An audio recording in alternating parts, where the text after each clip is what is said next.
బోళా శంకర్ లాంటి ఒక disasters cinema తర్వాత విస్పరంబర లాంటి ఒక ఎంతూజియాస్టిక్ ప్రాజెక్ట్ని పక్కన పెట్టి మరీ రిలీజ్ చేసిన మనశంకర్ వరప్రసాద్ బ్రేక్ ఈవెన్ అయ్యే ఛాన్సెస్ ఎంతవరకు ఉన్నాయని చూద్దాం. దానికంటే ముందు బిజినెస్ వాల్యూ ఎంత ఉంది, ప్రీ రిలీజ్ బిజినెస్ ఎంత జరిగింది. నైజాం ఒక 31 కోట్లు అంటే తెలంగాణలో, సీడెడ్ అంటే రాయలసీమలో 18 కోట్లు, ఉత్తరాంధ్ర ఈస్ట్ వెస్ట్ గుంటూరు కృష్ణా నెల్లూరు ఇట్లా ఓవర్గా ఆంధ్ర తెలంగాణ కలిపి ఈ సినిమా దాదాపు 100 కోట్ల వరకు ప్రీ రిలీజ్ బిజినెస్ చేసింది. సో ఓవర్సీస్ 12 కోట్లు చేసింది. రెస్ట్ ఆఫ్ ఇండియా అంటే కర్ణాటక లాంటి ప్రాంతాల్లో ఒక 8.5 కోట్ల వరకు చేసింది, తమిళనాడు కేరళ ఇవన్నీ కలిపి. సో ఓవరాల్గా world wide break even target వచ్చేసి 120 కోట్లు అనమాట. సో ఇక్కడ ఈ సినిమాకి బిగ్గెస్ట్ యాసెట్ అనిల్ రావిపూడియే. ప్రీ రిలీజ్ బిజినెస్ ఈ లెవెల్లో ఉండడానికి కూడా మెయిన్ రీజన్ అనిల్ రావిపూడియే.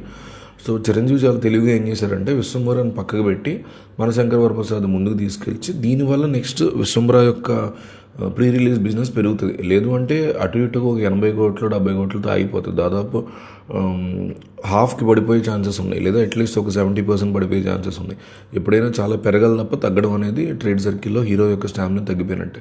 సో మనశంకర్ వరప్రసాద్ హిట్ అయింది కాబట్టి దీని తర్వాత వచ్చే విశ్వంబర కూడా ఇదే లెవెల్లో ఉన్నా కూడా ఆశ్చర్యపోకర్లా. ఇది ఒక స్ట్రాటజీ, కానీ దీనికంటే ముందే వచ్చి ఉంటే తక్కువ పడిపోయేది. సరే సమ్మర్కి వస్తుందా, ఎంతవరకు వచ్చిందా సినిమా అనేది తర్వాత చూద్దాం. సో ఇప్పుడు ఉన్న సిచ్యువేషన్ ఒకసారి ప్లాన్ చేసుకుంటే ఆడియన్స్ ఎగబడుతున్నారు థియేటర్కి. చిరంజీవి చాలా కాలం తర్వాత తన కామెడీ టైమింగ్ చూపించడం, డ్యాన్సెస్, హక్ స్టెప్ కూడా చాలా బాగా ఫేమస్ అయింది. Nayanthara background music first half చాలా బాగుండడం, సెకండ్ హాఫ్లో జబర్దస్త్ చూసే ఆడియన్స్కి విపరీతంగా నచ్చేలాగా వెంకటేష్ యొక్క క్యామియో కానీ, ఎక్స్టెండెడ్ క్యామియో యాక్చువల్లీ, ఇదంతా కూడా సెకండ్ హాఫ్లో చాలాసేపు కనిపిస్తాడు వెంకటేష్. ఇవన్నీ కలిపి సినిమా బ్రహ్మాండంగా సాగిస్తుంది.